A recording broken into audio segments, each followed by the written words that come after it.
based on a story whispered among medical professionals.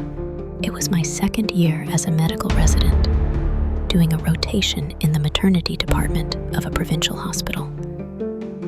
That night's shift started off normally until we admitted a 32-week pregnant woman who came in with mild abdominal pain and slight vaginal bleeding.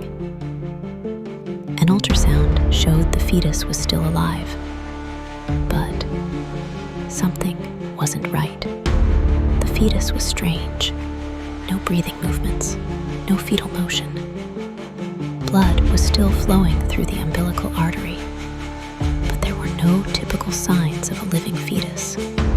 It lay completely still, pale as porcelain, with an eerily steady heart rate. The most unsettling part, its lungs showed no signs of developing. The attending doctor suspected fetal demise, but Doppler scans showed that fetal circulation was still functioning, which meant the baby was somehow still alive. The mother insisted she could feel the baby kicking.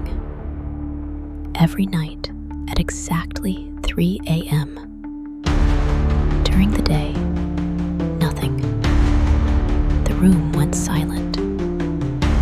One nurse whispered, "It's like it only moves when her spirit is at its weakest." We decided to monitor her closely. That night, at 3 a.m., the on-duty doctor and a midwife quietly re-entered the room and did another ultrasound. What we saw chilled us to the bone.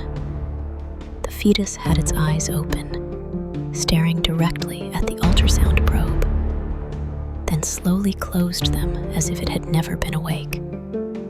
The next morning, we scheduled an emergency C-section due to signs of fetal distress.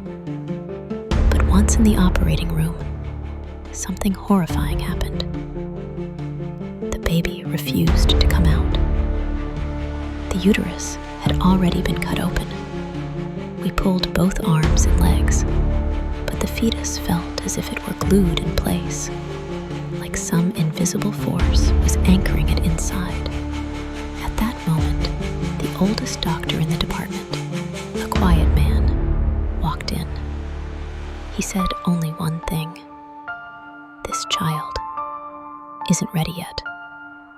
Part of it is still on the other side." No one knew what the other side meant.